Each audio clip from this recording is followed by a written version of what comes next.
Welcome to the latest edition of the College of American Pathologists Capcast.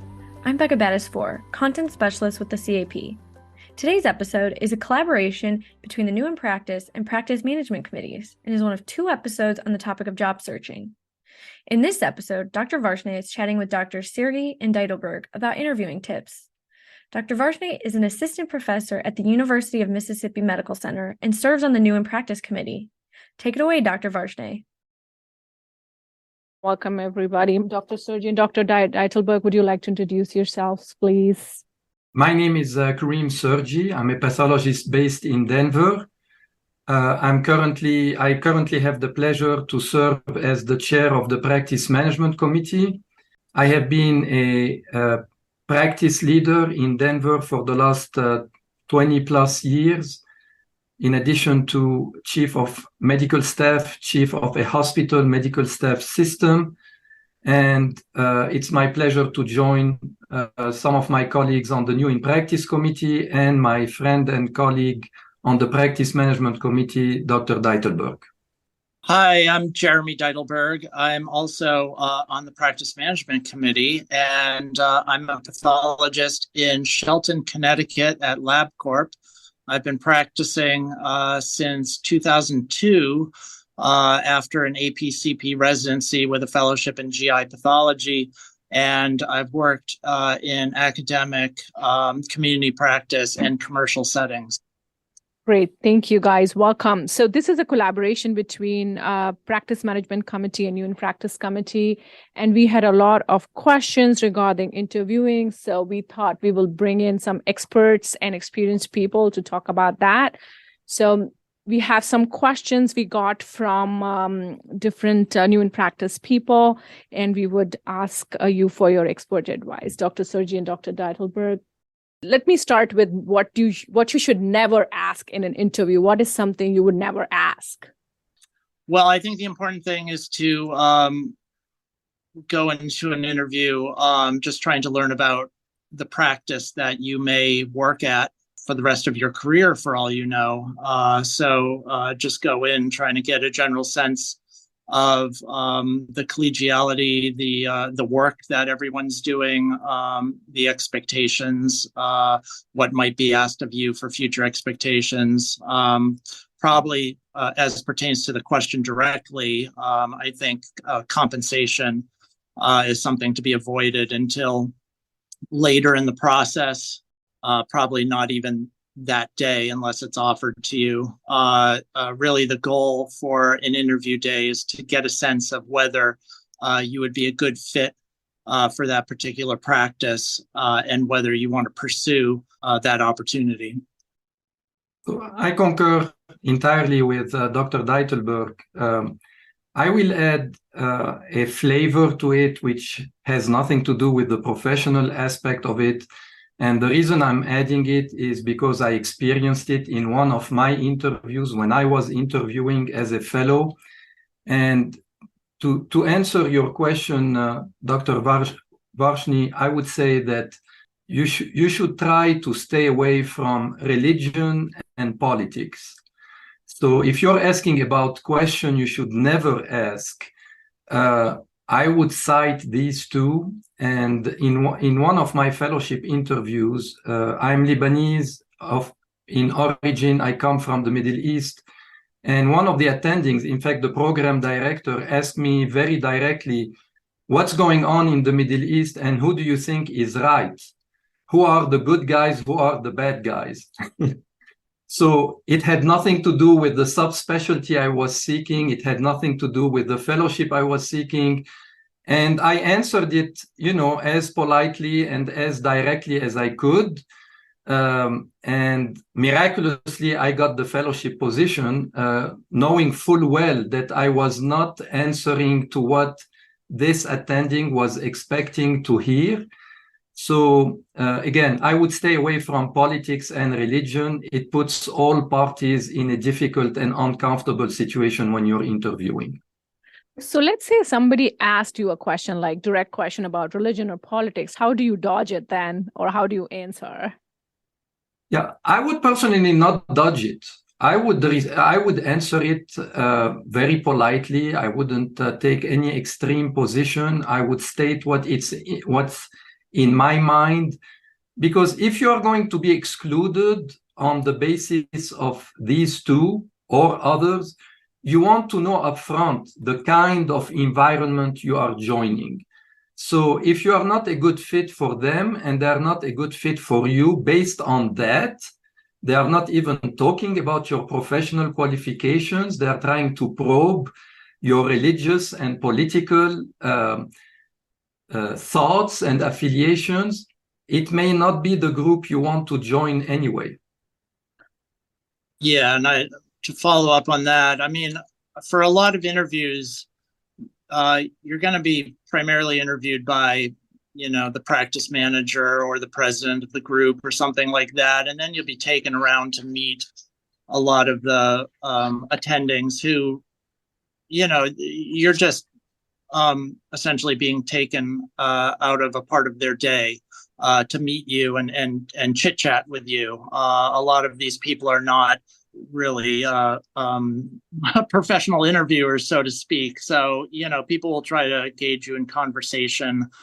They may ask you about professional things and your training and people who in common. But it could veer off into personal things, and I don't think necessarily maliciously, but just to create conversation. So I agree with Dr. Sirgi, and probably not try to dodge that or be confrontational about it. But if it's very personal, you can always say, I just don't feel comfortable discussing that. But if it's, something, if they're asking, oh, do you have kids? Are you planning on raising a family? It's not necessarily, even though it may be technically an illegal thing to ask, or you could be discriminated on the basis of your answer. You can always say, I don't feel comfortable about answering that. But in general, people are just trying to get to know you. And if you, at the end of your day of interviewing, if you do feel like it's an uncomfortable place to work, then that, and you won't work there. Yeah. That's what I would do. Very quickly, I think Dr. Ditelberg raises an excellent point. It's really a two-way interview. They are not only interviewing you are also interviewing them.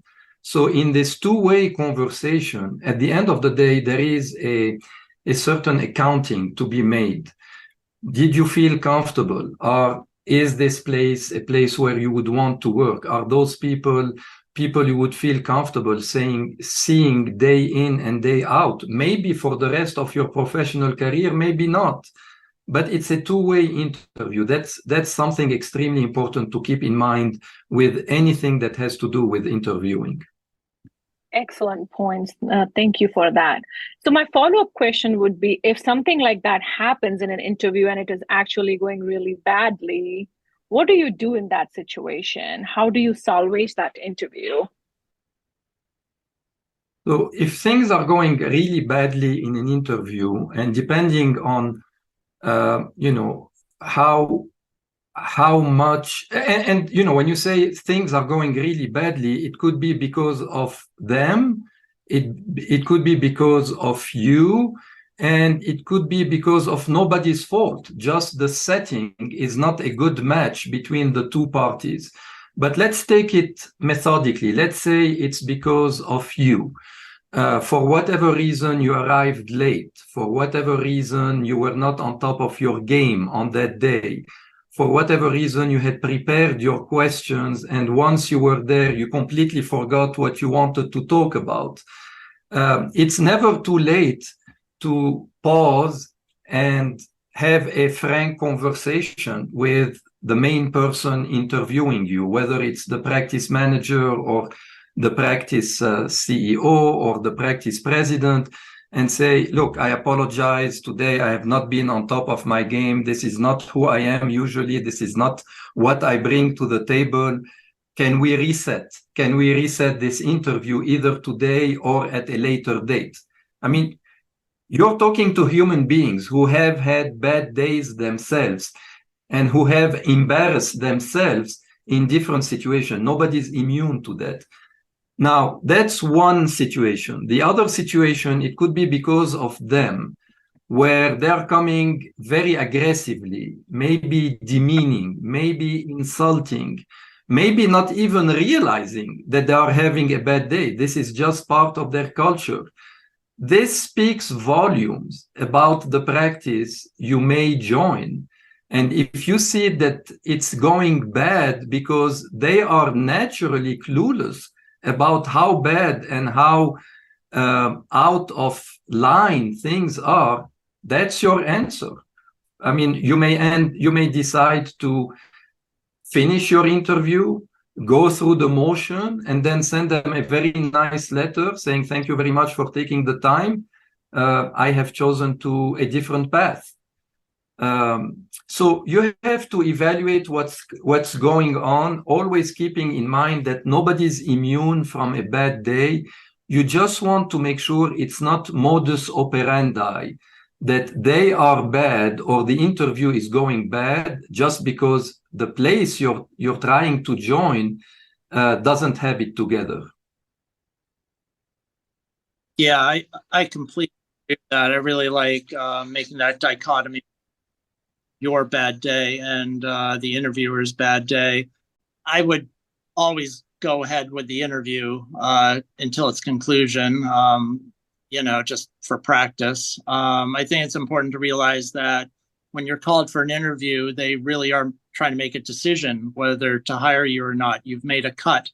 They're not going to waste their time unless they really were considering you. There is an interview a tactic or method called pressure interviewing, where they try to throw you off base. I guess that's probably more common in the financial industry or things like that. But I would not take very kindly to that. I think Dr. Sirgi is correct. If they're going to essentially mistreat you at the interview, I mean, that does speak volumes to how you might be treated in the practice. And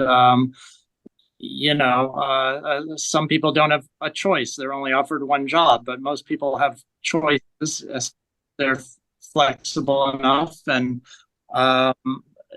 you can choose not to work there. But I think, once you're in an interview setting, you're probably interviewing with more than one person, and you'll make different impressions on each of them.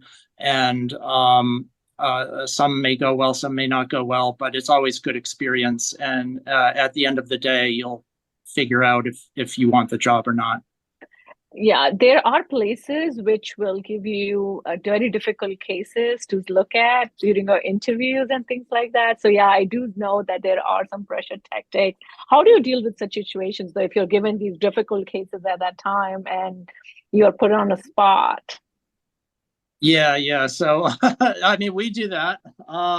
It's not so much that these places are always looking for the right answer, because, these are cases that, the most tenured person there has difficulty with. I think, I mean, there definitely could be wrong answers if there's cancer there and you don't see it. But I think most of these places are just looking for your logic in approaching how you're going to sign out a case, or what immunohistochemical stains you're going to order on this case, or what is your differential diagnosis on this case.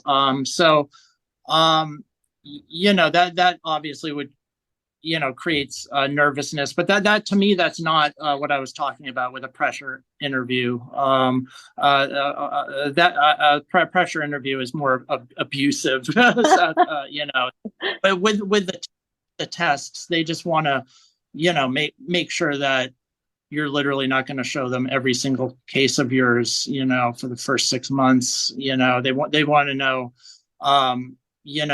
you're thinking logically about cases, not necessarily always the right answer. And I'll follow up with what I just said by also saying that most practices know that you're right out of residency or fellowship. They don't expect you to completely sign out independently. I've been in practice more than 20 years, and every day we have a consensus conference where we bring, cases, and I'll show 2 or 3 or 4 cases a day.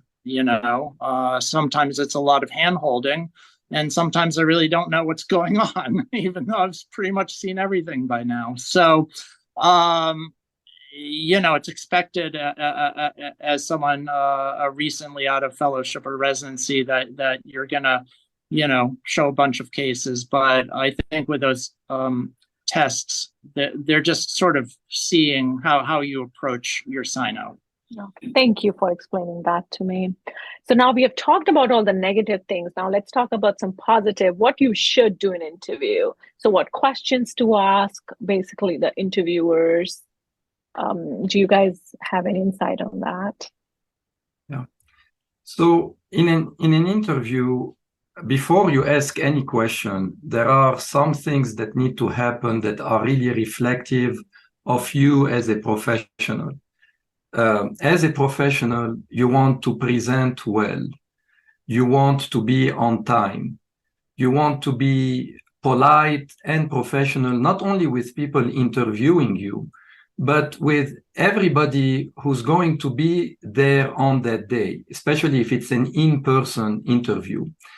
Anecdotally, I know of a hospital CEO who would invite physicians for an interview at a breakfast place outside of the hospital and would make it a point to arrive late to see how that person behaved with the waiters attending their table, to see if they had been polite with the waiter, if they had been polite with the staff, if they had been on time. And the kind of reaction these applicants or these interviewees had when he arrived or she arrived late. So as a human being, you want to present your best professional face on that day. Then in terms of the interview itself, a lot of people think about the materialistic aspect of the interview. How much money am I going to make?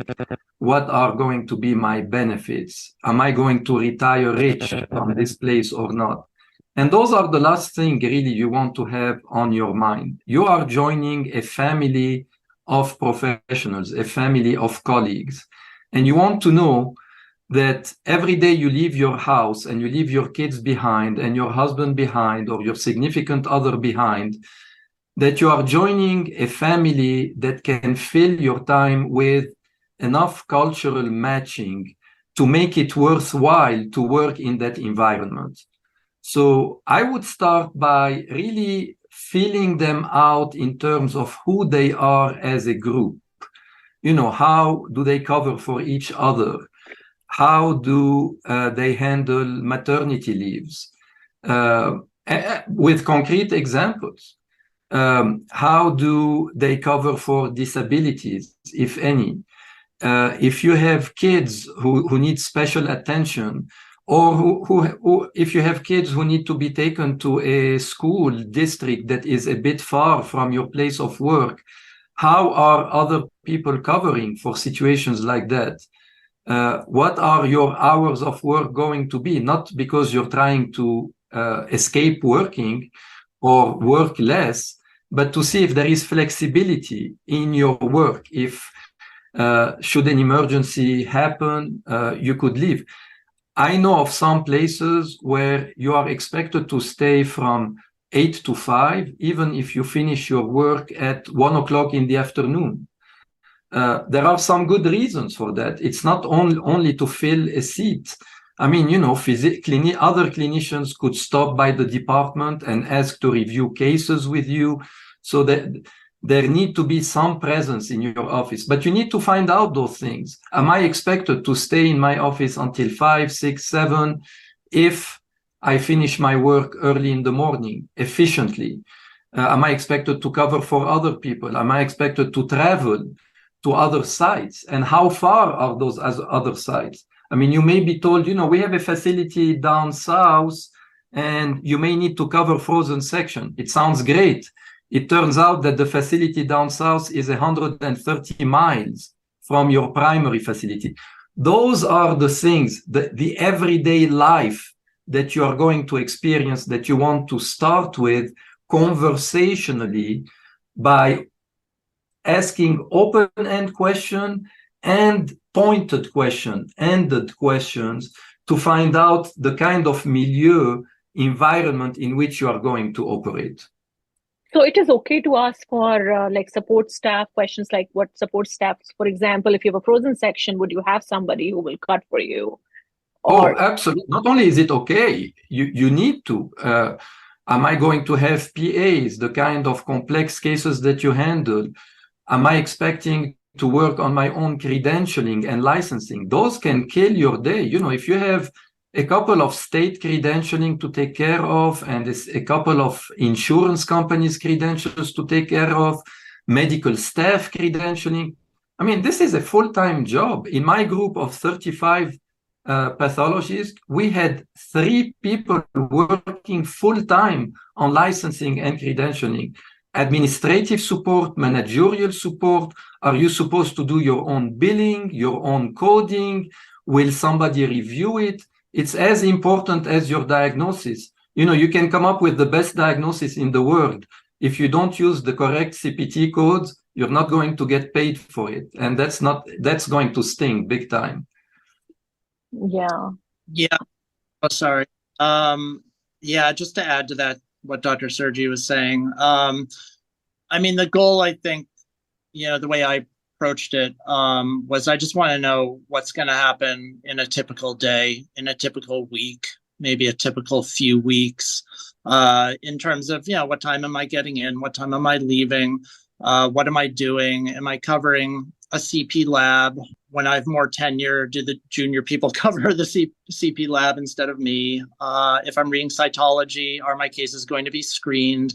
Or if not, will some cases be screened? PAPs versus non-GYNs. What's the quality of the staining? Hopefully you'll see, a stain. And if it's like all pink, that's something you need to know, things like that.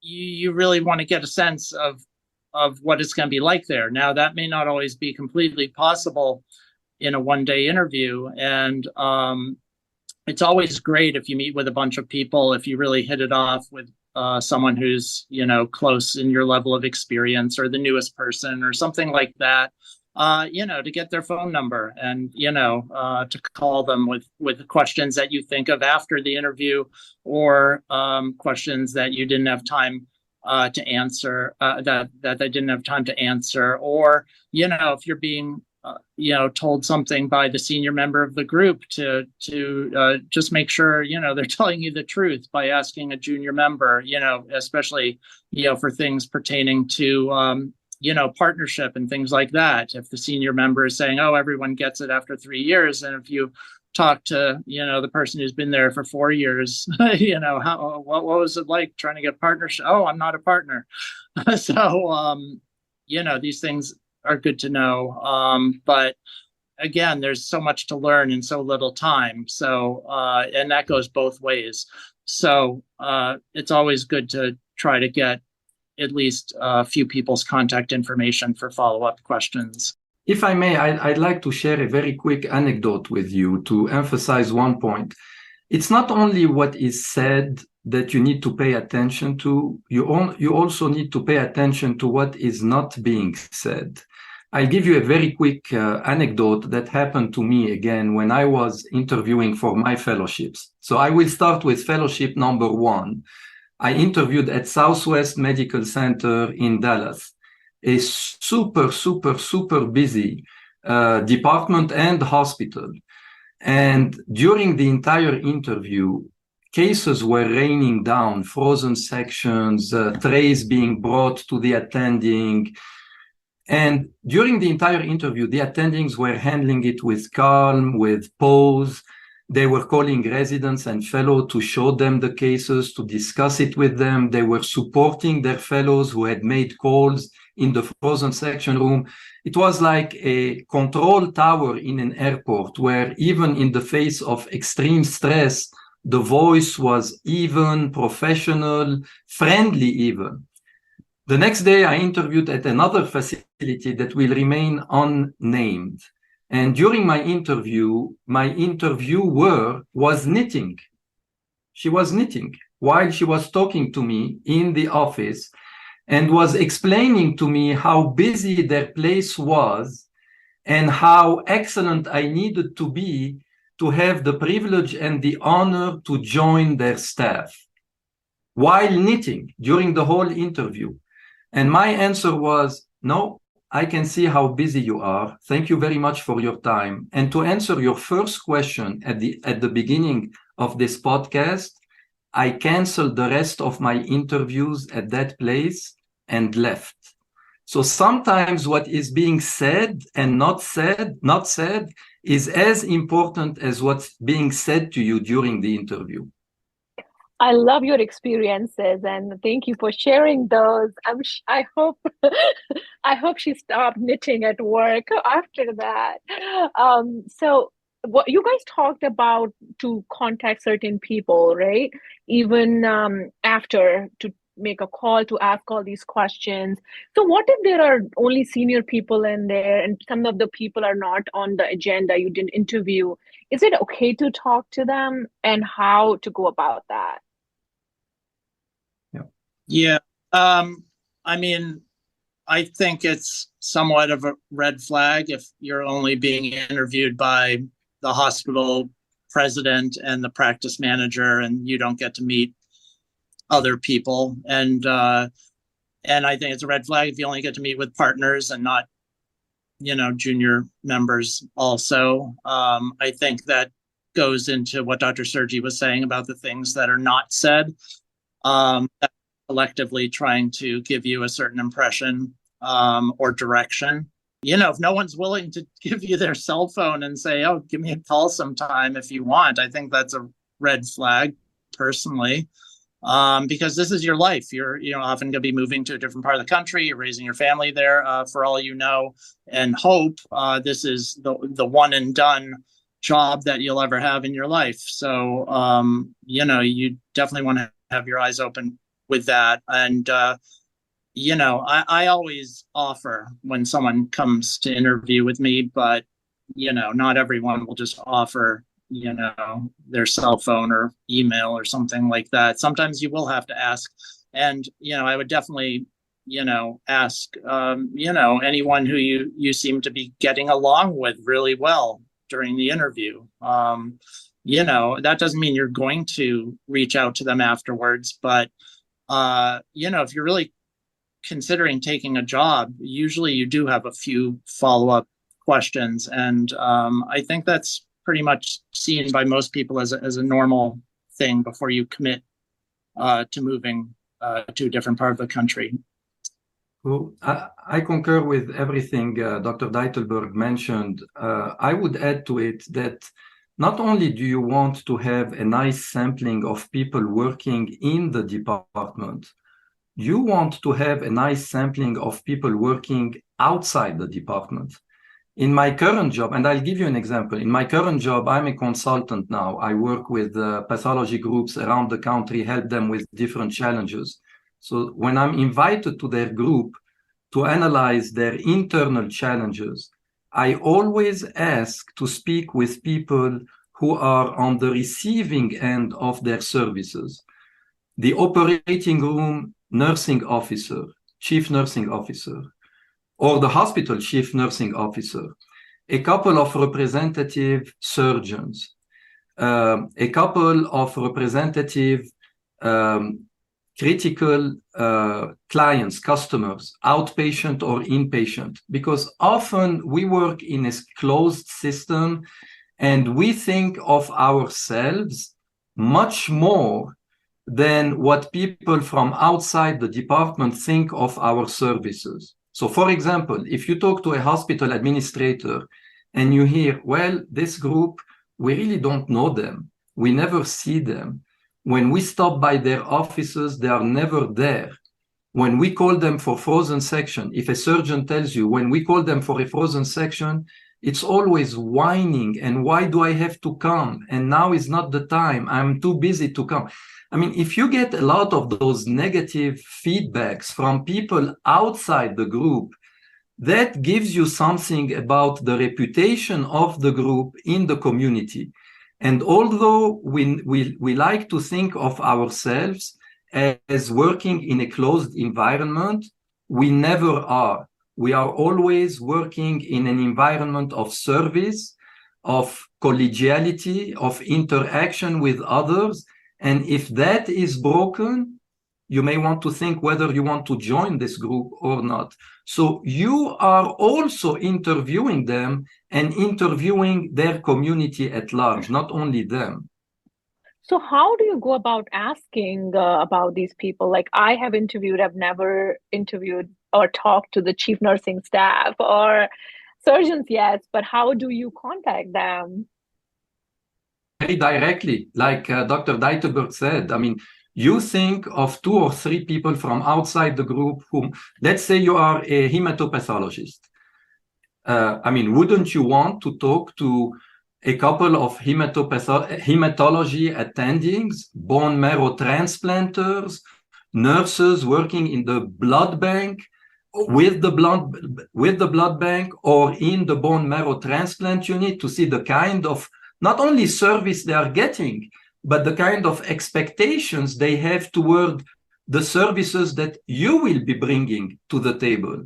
So you would ask very directly. So I am being recruited as a breast pathologist. I would love to meet your chief breast surgeon and the chief nurse of the breast operating room, you know, if they have a subsection.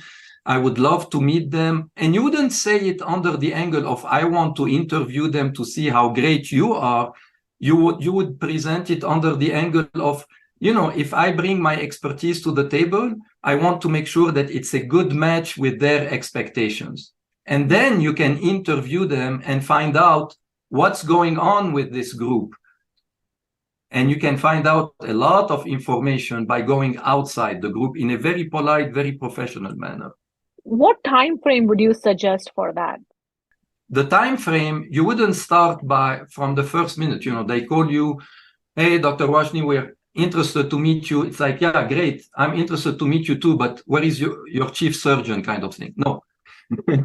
You start with your general interview. And in fact, you could say, you know, during my visit, considering that I'm coming to Houston, to Mississippi, to Chicago to visit you, if time allows, I would love to meet with XYZ from outside the department. If you don't think the agenda allows it, would it be possible for me to follow up with XYZ after my visit? So, you know, it's a two-way conversation. And if they say no, that's an answer. That's a very important answer to register. It's like, why? What is there to hide? And believe me, when people say no, there is always something to hide in situations like that. Yeah, I think it's important during your day of interview to figure out why they need an extra pathologist. You know, it's a basic question, but has their volume gone up? Are they developing an outreach program? Have they gained a client that's sending them a ton of work? And you know, if you know the answer to that, then that can lead you to reaching out to certain people, like Dr. Sirgi was saying.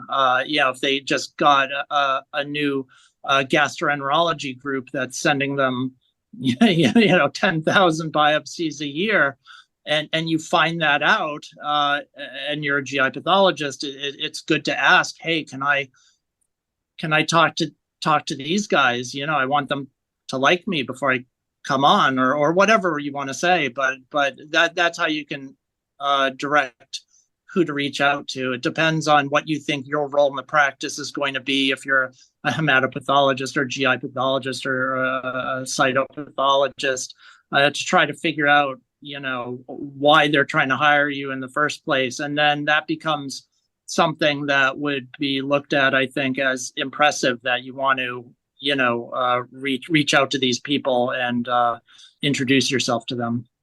Sometimes they're difficult questions. So like if you see there was a lot of attrition in the last few years, or there has been some issues with the work division or things like that, how do you ask those difficult questions?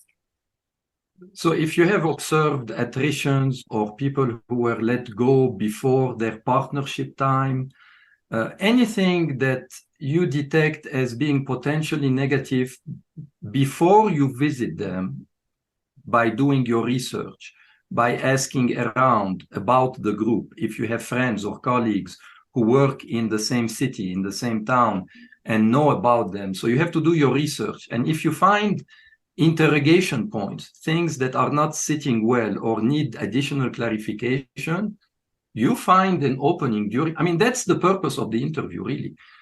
Not only about the good stuff, but also to ask them very politely, very professionally. So it seems that you offer partnership after 3 years. Looking into your group, because I was really interested to join your group. I am really interested to join your group. I realized that 2 out of the 6 people who have joined you were let go or who have left a year before their partnership. Could you tell me a little bit more about that? I'd like to understand the setting, what happened, without breaking any confidentiality. I'm not asking for specific, but what's going on here, and if you could tell me about the track record with your partnership track, for example. Or after the pandemic, it seems that your staff was cut in half. Were you very comfortably staffed before the pandemic, and the pandemic was an occasion to trim your staff and people voluntarily retired? Or what happened exactly? I'm trying to understand, to see the kind of days I would have and the kind of workload I would be expected to assume in this context. You have to have a very open conversation with them. And every time they don't answer those questions, even if your question is clumsy, let's say I ask the question in a very clumsy way, a smart person on the other side of the table is going to understand exactly what I'm trying to say, even if it didn't come out very polished. The fact that they ignore it or refuse to answer it is an answer in and by itself. So don't worry about asking questions of importance to you in a clumsy way if you think that it's coming out clumsy, because the other person, the other party, for sure is understanding where you're going with your question. And I will leave it at that. Yeah, and I guess I would add, I think it's super important to meet with multiple people during your day or days, and especially important to meet with junior people. So people who've been there 5 years, 3 years, 1 year, hopefully a selection of that. It's really important to speak to the people who've been there 5 years, ask them what they like, what they don't like. If there's partnership involved, ask them, what the deal is. I've been in interviews where I basically essentially get lied to by senior partners, and I find out the truth through junior people who are there, and you find out why they're there, why they've stayed there, what they thought going in compared to what's happened, at the end of 3 or 5 years. I think that's really important. I think it is important to know that you can be intentionally lied to or misled or lied to by omission by certain people in an interview. And I think that's why it's important to meet with a variety of people. And finally, I think it's important to realize that for you, this might be the first time you've ever interviewed. It's a brand new experience for you, where these people have interviewed 10, 20, 30 people. They've been in their own interviews. They're well practiced. They're well polished. They know what to say. They know what not to say. So I just think it's very important to just meet with a variety of people who have been in a certain practice for different time points in their career, and just try to get that general sense of what's going on. I remember one interview I had where, I got this impression of the practice, and then one person told me what the real deal was, and that it totally changed the direction of what I was going to do. You do your best, but in the back of your mind, it's also good to just be aware that they may want you for reasons that aren't in your best interest, and it's up to you to kind of figure out what's really happening at a practice. But very quickly, I agree with 100% of what Dr. Ditelberg said. However, there is a however. I wouldn't want to give a negative slant to this podcast or to this. I mean, so far we have focused a bit more on the negative aspects or on the investigative aspect of, find out what's wrong kind of thing. What we need to realize is that it's a tough one. It's a tough process on both sides. The recruiting group is also trying to find the best match for their workplace. It's a painful process, not only for the interviewee, but also for the interviewer and the group. It's an expensive process. It's a long, protracted process.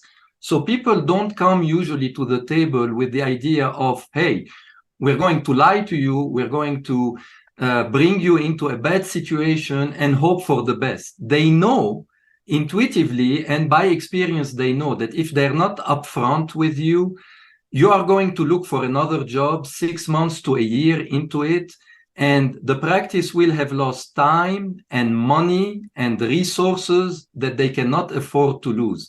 So I would advise to go into these experiences with a positive attitude, knowing that both sides have a lot to lose and both sides have a lot to win if it's done properly. Yeah, it has to be a good fit between both the people. Because it's such an important decision for you, and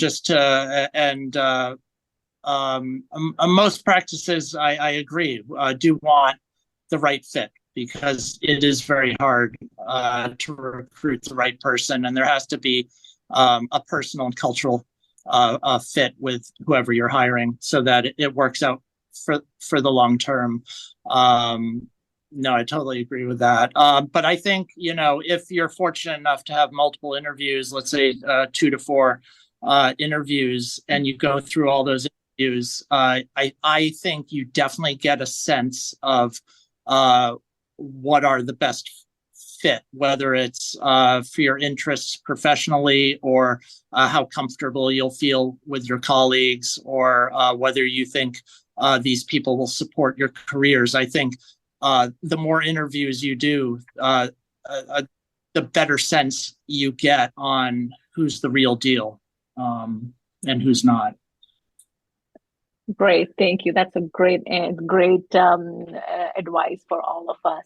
So let's now gear away from the investigative aspect of this and go to the candidates. So what is the best way to stand out in an interview? I'm sure you have several interviews and they have several interviews, several candidates. It's such a good job market. So how do you stand out as a candidate for any practice? You have to do your homework before you get into an interview. You shouldn't come to a place of work not knowing about the city in which the place of work is located, the hospital or the neighborhood in which the place of work is located, the place of work itself in terms of not only its medical staff, but its staff in general, the kind of resources they have. Are the pathologists running the practice? Do they have a managerial team of CEOs, COOs, CFOs, PAs, a good histology lab? All of this needs to be researched as much as possible. It's not that ChatGPT is going to give you 100% of the information about that practice, but you have to do your homework either by researching it on the internet or by calling colleagues who work in that environment, or by going to CAP meetings, other national meetings, other organizational meetings, finding out who works in that general sphere and asking your questions prior to even visiting that place. And believe me that it stands out. When a candidate comes aware of what's going on, of who we are as a group of what we have done and what we're trying to accomplish, that stands out. So this, in my mind, is one way of standing out. I'll come back to the salary aspect again. I know you said that we have several questions on salary, so I want to just touch on that. We have several, you said not to ask in the first time, right? The first initial part.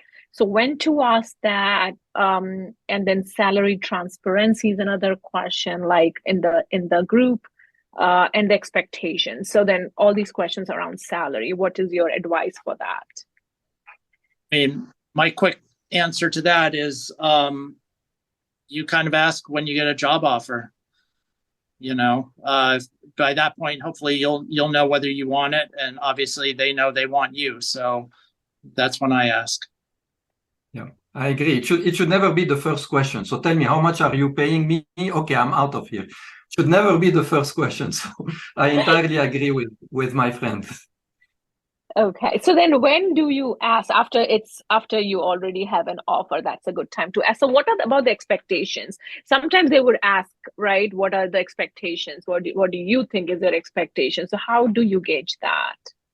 You know, there are things like MGMA, which publish data on salaries for different kinds of practices. Salaries can be different for academic practices versus community hospitals versus commercial labs. Internet helps with that. There are other things besides salary, which are benefits, which, you know, can be worth a lot, whether it's some kind of profit share bonus or partnership or stock options, things like that. So those have to be taken into account. It depends what you're offering to the practice. If you're, let's say, boarded in hematopathology and dermatopathology, and you're really gonna fill like a big niche for this group, you know, you can always negotiate.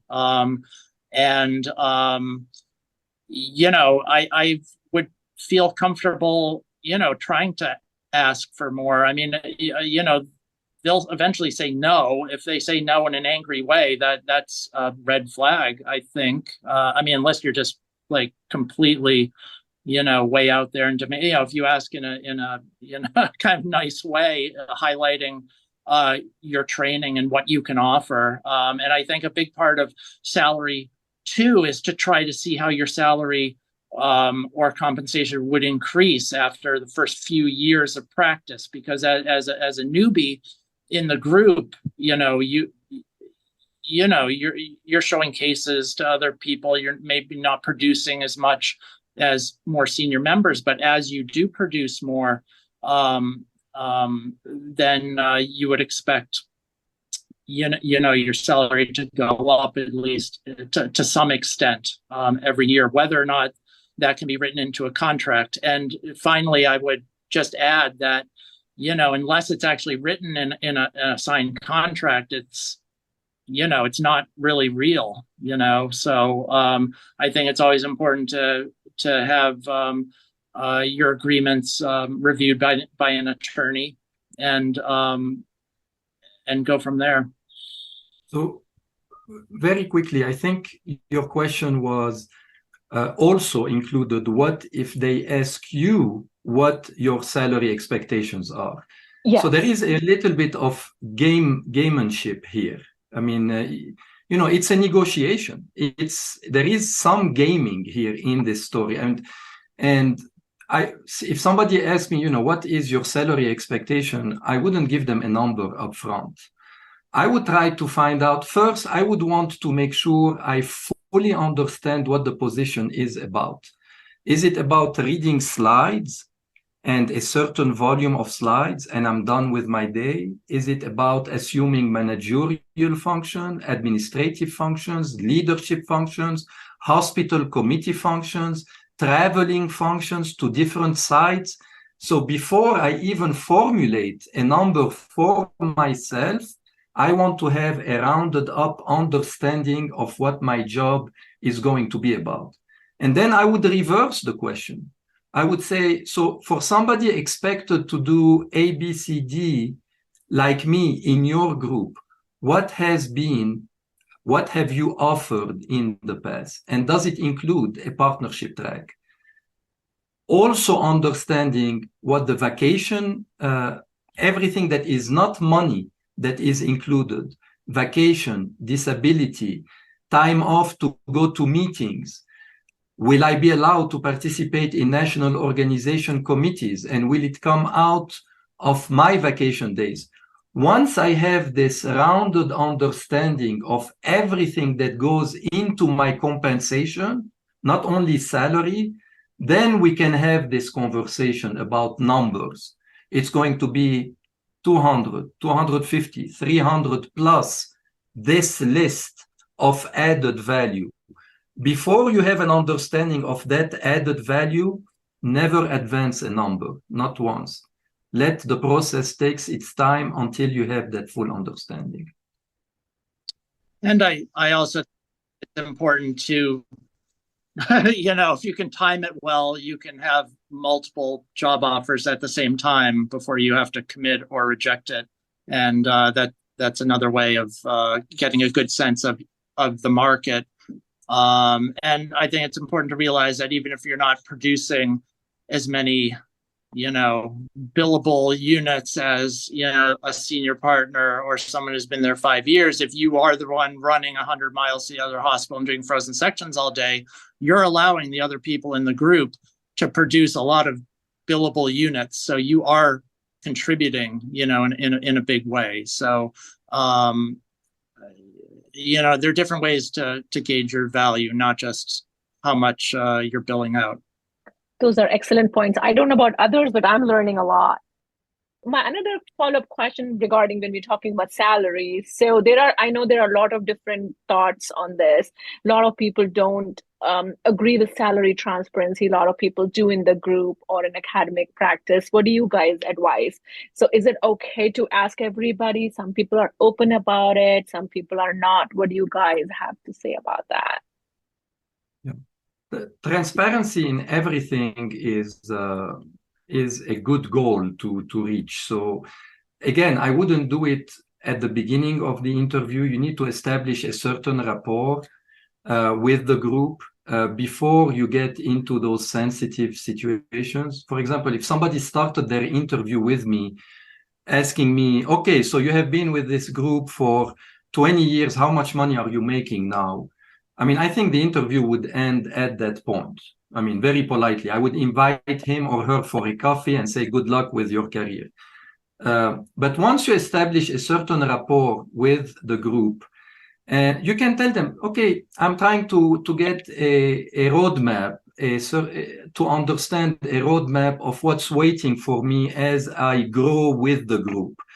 So if a partnership track is offered, and if I have 3 years to reach a partner's level, can you give me a general sense of the ballpark of where I would be growing, evolving in terms of not only the monetary aspect of it, but monetary and the added value of it, other perks that are included for partners, maybe not included for non-partners.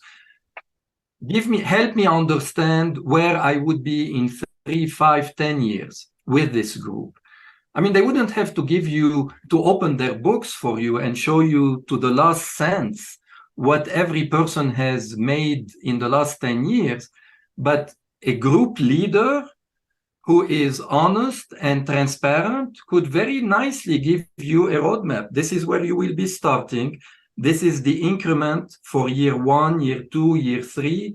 And those are the general expectations for partners. But you have to understand that partners also share in the risk of the business, not only in the benefits of the business.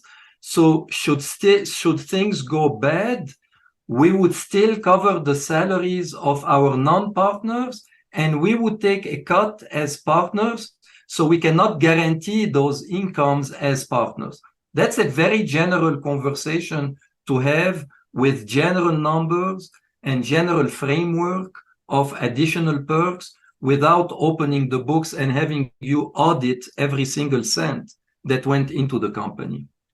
So that's for the employee, that's for the partnership track. How about the employee positions, Dr. Ditelberg? I mean, it's the same principle. I mean, tell me how I will grow with this company at year 3, year 5, year 10. Will I grow based on volumes? Will there be bonuses based on extra activities? What are those activities in terms of managerial, administrative, leadership?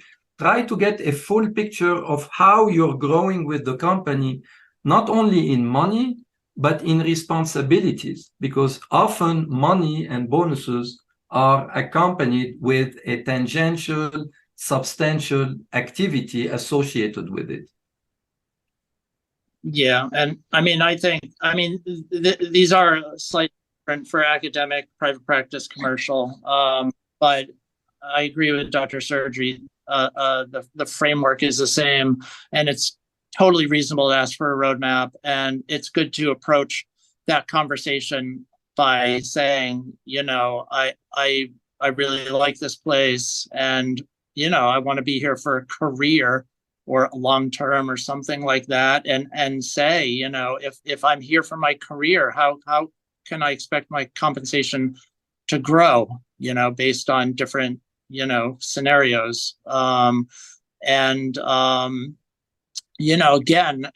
just to realize there are a lot of different components to compensation. There's base salary, there's a productivity bonus, there are end of year profit sharing bonuses, there are partnership bonuses. It's important to realize that if you are on a partnership track, almost always you're expected to buy into that partnership, which takes money out of your salary for a few years during that transition. But I don't think that's a bad thing to ask once you actually are essentially offered the job, or to have someone say that we're interested in you.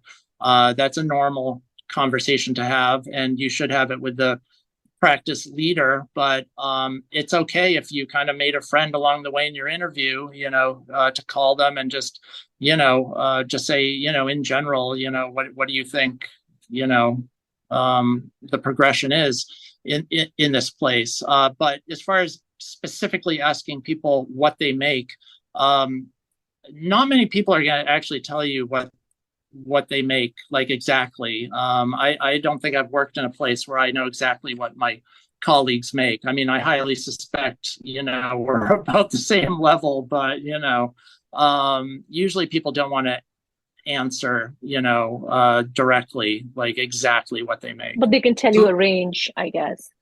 Yeah, a range. They can definitely tell you a range. In private practice, people will not hide what they make. I mean, in general. Now, in academic centers, if it's a state academic center, for example, University of Colorado, University of Mississippi, salaries are published online by law. I mean, so the transparency is 100%. Well, one very quick point I wanted to make, not only about this question, but questions in general. Believe me when I tell you that the interviewers appreciate very much great questions, even if they are tough questions. I have been in situations where an interviewee has asked me a question for which I didn't really know the answer, and I was presiding over my group.